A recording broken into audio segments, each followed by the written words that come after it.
Well, hey guys, I'm a board certified dermatologist, and in this video, I'm going to share with you 7 possible reasons why your eyelids are dry, flaky, and crusty. Eyelid dermatitis is miserable to cope with. It can be really itchy, and one of the most common reasons for an eyelid dermatitis is actually a contact dermatitis, meaning things external to you coming in contact with the skin of the eyelids leading to this rash. Now, eyelid skin is very vulnerable to contact dermatitis for a variety of reasons unique to eyelid skin. It's very thin, 0.5 millimeters. There's very little underlying fat, and it has very good blood flow. Combine that with the fact that the muscles around the eyelids contract in an accordion-like fashion. This allows for trapping of potential allergens and irritants up close to that delicate eyelid skin. Combine that with the good blood flow and the little underlying fat, well, you have a situation for enhanced uptake of potential allergens and irritants. And because eyelid skin is so vulnerable to contact dermatitis, it is not uncommon for you to be coming in contact with something on other body sites, have no rash elsewhere, and it just be on your eyelids. Reason number 1 for your dry eyelids could be a contact dermatitis to something in eye drops that you may be using.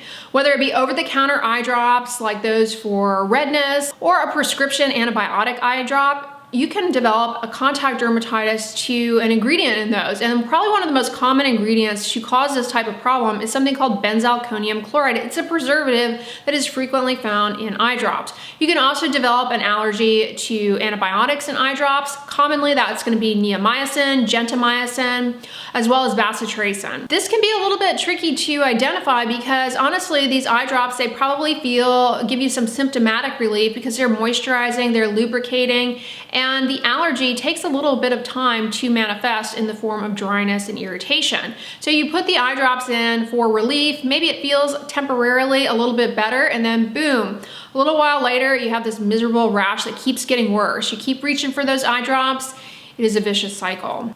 And beyond eye drops, you also have to consider contact lens solution and materials in your contact lenses as possible culprits. Reason number 2 for your eyelid dermatitis could be a contact dermatitis to something in your manicure. This is not uncommon, you guys. People easily can develop an allergy to ingredients in nail polishes and artificial nails, the glues for artificial nails, and you might not have any rash on your hands, which seems counterintuitive, but those allergens and irritants, they're easily transferred to the delicate skin of the eyelids just by absent-mindedly touching your face.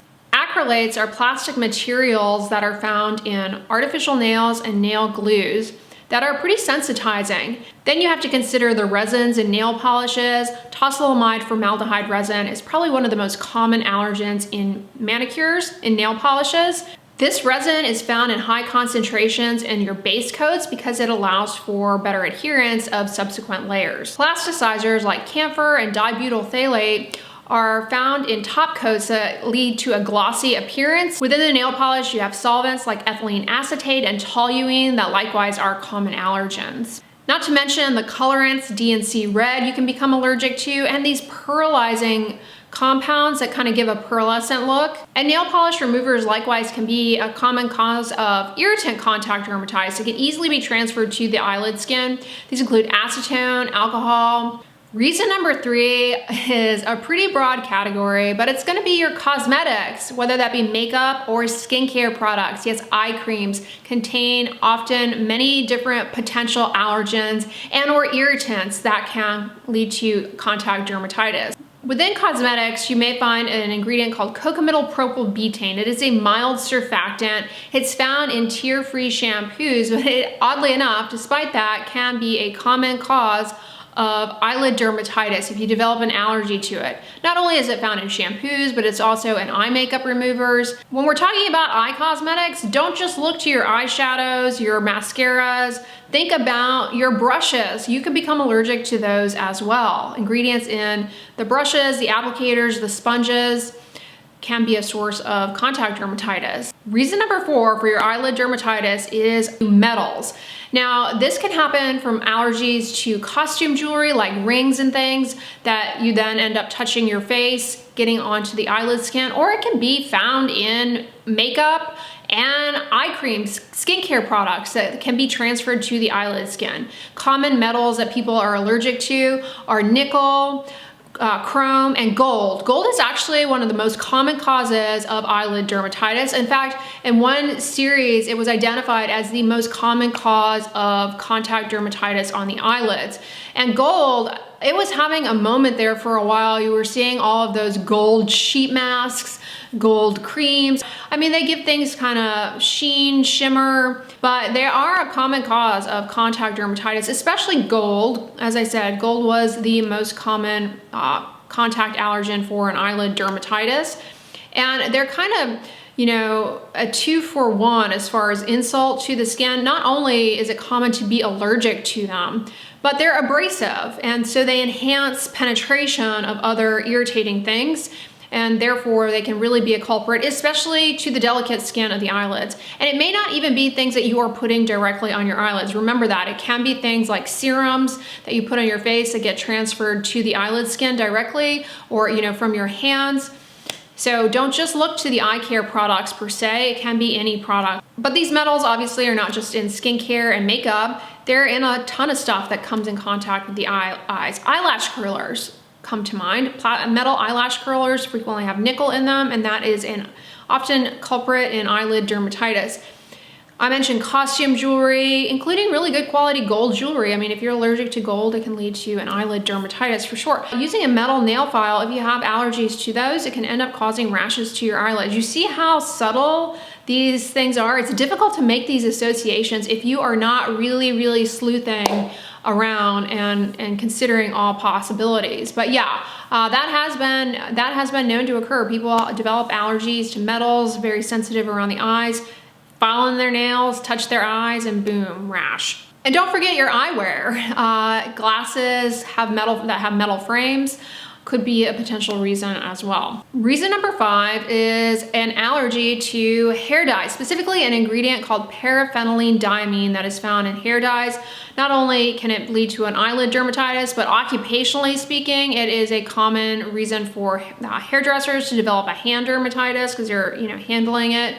It's not only found in hair dyes, however, it's also found in henna. It's found in many textiles, printing inks. So there are some other occupations for which exposure to this allergen is problematic, but for people who dye their hair, it can present with an eyelid dermatitis around the eyes. And you may be like, well, I'm dyeing my hair, why don't I have a scalp dermatitis? But remember, the unique features of eyelid skin make it much more vulnerable. So yeah, I mean, you can be dyeing your hair, have no issue with your scalp, develop an eyelid dermatitis.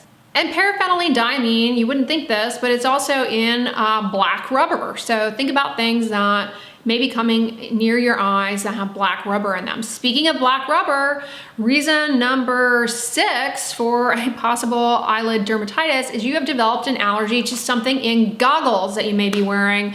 Most notably comes to mind is gonna be swim goggles. If you are somebody who enjoys swimming for exercise, good for you. You wear goggles. Well, you can be allergic to the materials in the goggles, and that can lead to rashes around the eyes. And it's also a setup there where you potentially have some chlorine from the pool water getting trapped under there, which is an irritant. I mean, you can see how it ends up being a setup for an eyelid dermatitis right there. But swimmers aren't the only people who wear goggles.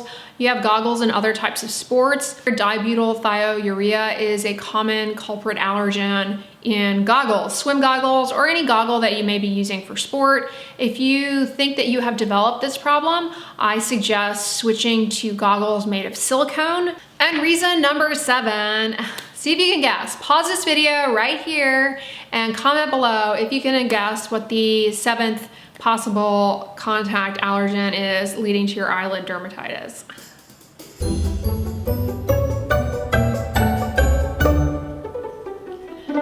It is fragrance. Yes, fragrance allergies can present just as an eyelid dermatitis. I mean, it can get transferred to the eyelid skin and cause just a localized eyelid dermatitis.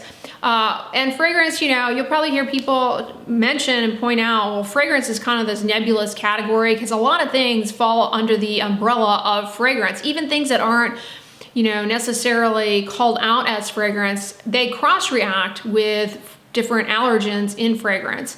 For example, propolis is a bee-derived ingredient. So I think it's called bee food. It's in a lot of moisturizers. I mean, it's a really moisturizing ingredient, but it cross-reacts with fragrance. And also something called balsam of Peru is a really common fragrance allergen that you may be allergic to. You're never really gonna find, however, a skincare or any product that's gonna list balsam of Peru on the ingredient list. But when they list fragrance, balsam of Peru may be something in fragrance that you are allergic to that leads to an eyelid dermatitis for you.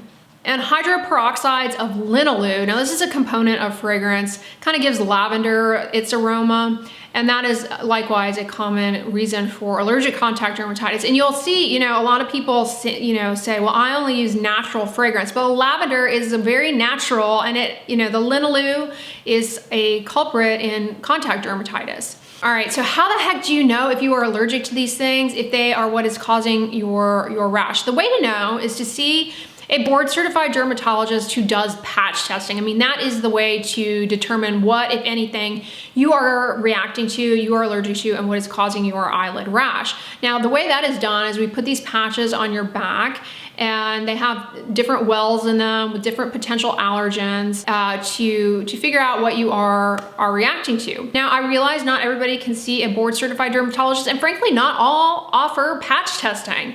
So this may not be something that is necessarily straightforward for you to access.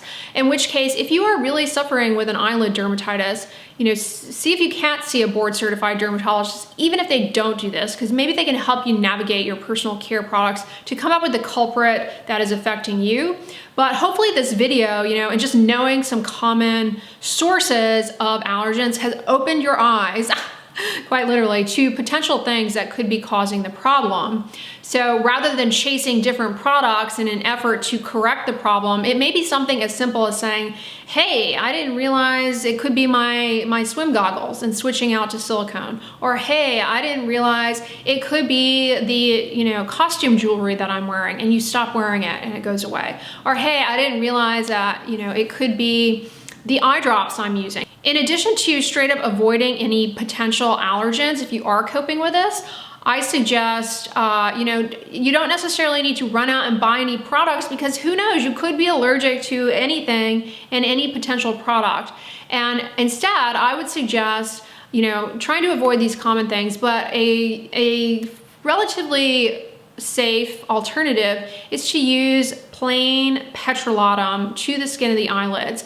This will serve two functions. First, it will allow the skin barrier to recover from the dermatitis, and B, it will serve as a skin protectant there, so that if you are somewhere where you're being exposed to things, maybe from your environment, it reduces transfer to the eyelids by having that skin protectant there on board. So I would suggest using just plain petrolatum to the eyelids. And by plain petrolatum, I mean Vaseline. And you may say, well, what about Aquaphor? Well, what about the CeraVe healing ointment? Well, what about this? What about that? Those have other ingredients besides petrolatum, which you could be allergic to. And petrolatum is probably the safest, lowest risk of any allergy. So I would just stick with plain petrolatum in this scenario, because like for example, Aquaphor has lanolin. Some people develop an allergy to that. And so, you could be making things worse. So just stick to plain petrolatum. Try and avoid these common culprits. Try and see a board certified dermatologist. See if you can't get patch testing.